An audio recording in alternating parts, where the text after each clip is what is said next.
Southern Belle and a Femme Fatale all rolled into one. Rogue is one of the most powerful mutants in the X-Men universe. Created by writer Chris Claremont and artist Michael Golden, Rogue can take on the powers of any mutant just by touching them. This might seem pretty straightforward, but Rogue's physiology has some nuances that make it one of the most complicated powers out there as well. Since her first published appearance in 1981, the 10th issue of Avengers Annual, the writers have been adding to Rogue's lore, expanding on her physiology with each issue. So today, I've decided to dedicate a video to exploring my favorite mutant and 7 insane facts about her physiology. Let's get started.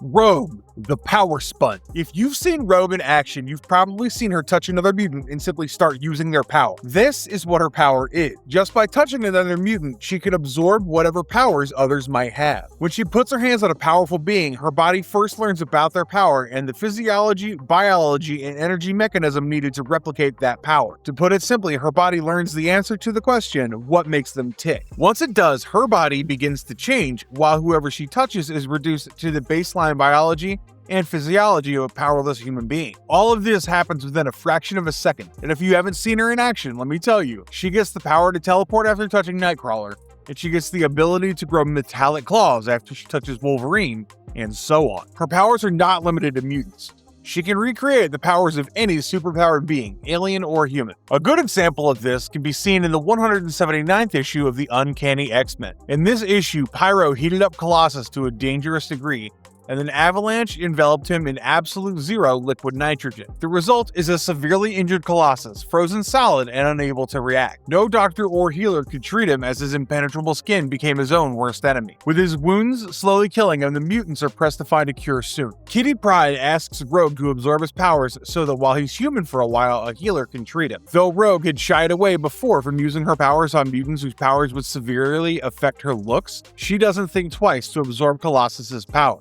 Xavier guides her through the entire process, promising to augment her powers if the need arises. When Rogue touches him, she not only absorbs his powers, but also the unendurable stress and the unimaginable pain that he's in, despite Xavier's attempts to shield her from it. This selfless act helps her earn the trust of her fellow mutants, who immediately forget her past as a villain. This example shows the extent of her power, which suck up the mutation and every side effect that comes with it. While in this case, it was mostly negative, there have also been cases where she's taken control of the positive effects of the powers she absorbed.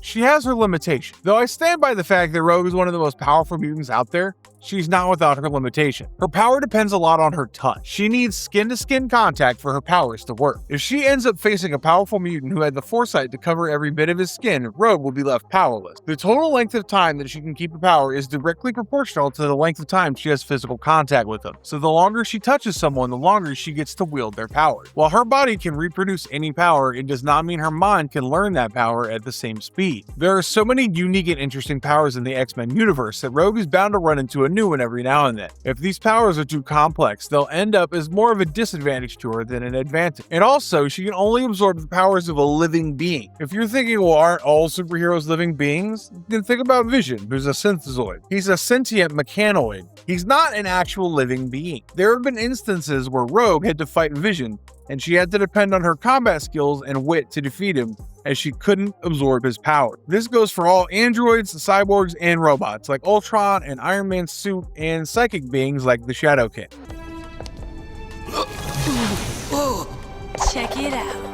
She can absorb the powers of multiple mutants at once. One of the reasons Rogue is in the Mutant Hall of Fame, according to me, is her ability to absorb the powers of multiple people at one time. Facing any one mutant in battle is a challenge enough. Imagine a hybrid of all the different powers coming at you in the form of one red-headed woman. An awesome example of this can be found in the 235th issue of X-Men Legacy. The X-Men were against one of their most powerful foes, Bastion. Bastion always remains one step ahead of the mutants, and our favorite heroes are forced to come up with a unique plan after Ariel, their teleportation helper, is seriously injured. Rogue is put in charge of protecting Hope, thanks to her connection with Hope. So she borrows the powers of her 5 fellow X-Men, X-23, Colossus, Wolverine, Archangel, and Psylocke to protect Hope Summers while Nightcrawler transports them both to a safe location. With impenetrable skin, psychic power, strong claws, a healing factor, and wings, Rogue was elevated to a whole new level of badassery. I would want to go against this version of Rogue.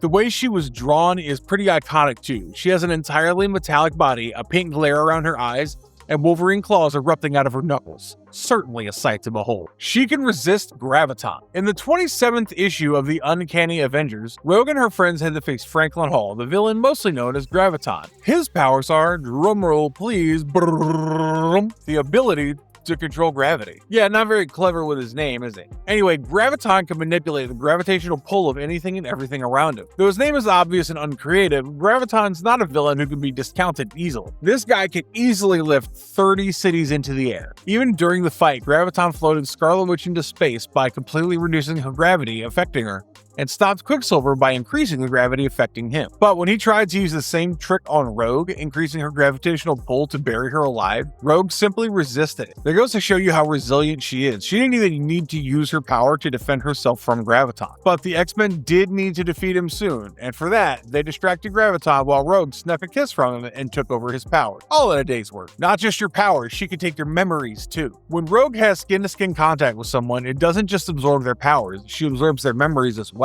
This doesn't always work in her favor though. Take the battle I just mentioned. While fighting Graviton, she absorbed his powers and memories and was immediately burdened with his memories. Since Graviton was struggling with madness at the time, Rogue immediately went through everything he had gone through. She was initially delighted by the power, almost getting intoxicated with the feeling of controlling gravity. But she slips into a depression soon, deciding that nothing matters. Her friends, however, managed to convince her about how every single one of her actions mattered. Long before Rogue joined the X-Men and became one of the good guys, she was a villain, beefing with Carol Danvers. While fighting her, Rogue did not just borrow. She took every single part of Carol's identity, from her powers to her memories, and ended up losing herself in the process. This feature of her power is not always a disadvantage though, as at times it gives her good insight into who she's fighting. She could absorb 8 billion minds. The Hectocomb was a life-absorbing weapon of mass destruction that the Shi'ar Imperium created to use in the war against the Heptarchy. This weapon gained sentience and ended up on Earth. All it wanted to do was consume all life on Earth, leaving it a barren, deserted wasteland. The X-Men rushed to stop it in the 199th issue of X-Men, but by then, this being had already absorbed 8 billion minds. Rogue was admitted to a hospital at the time, but when the X-Men needed her, she showed up. Even though she was not at her personal best, Rogue absorbed the minds inside, allowing her friends to destroy the weapon. Rogue did not walk away from that fight unscathed. Cable and Mystique could tell something was seriously wrong as soon as she absorbed the powers, as she said she felt her hands itching, as if ants were crawling all over them, and wanted to touch something soon to absorb power. They suggested going to the mansion so that Emma could take a look at her mind and make sure everything was alright, but Rogue brushed it off. Eventually it started having a deeper effect and nearly broke her mind. Hope Summers had to step in, but this incident shows how vast Rogue's powers are, and her resilience absorbing not 1 or 2, but 8 billion minds altogether. If you're wondering, hey, hold on, I thought you said Rogue couldn't absorb power or memories from a non-living being. My theory is that Rogue could absorb the minds because they once belonged to human beings. No official explanation is given though, so you decide on why this was possible. She can control her mutation. During the initial part of her life, Rogue did not know how to control her power. As soon as she made physical contact with anybody, she would end up absorbing their powers and consuming their memory. This was so traumatizing for her that she wore gloves all the time to avoid accidentally invading someone's memory. But eventually, she fell in love with Gambit, and it began to trouble her that she would never be able to even hold hands with her lover without the risk of robbing him of his memory. Her worries were only exacerbated when Mystique began mocking her about it. Danger, the physical manifestation of the software used to build the Danger Room, the X-Men training room, thankfully figured out that the reason why Rogue's not able to control her mutation. The first time Rogue used her powers, she had used them involuntarily. She had kissed Cody Robbins and triggered her powers, which sent him into a coma. The trauma of this first experience caused psychological barriers to rise up in her subconscious. One part of her brain contained the thoughts of Cody, while the other contained her. The same process was repeated on a larger scale when she absorbed Carol's memory. The barriers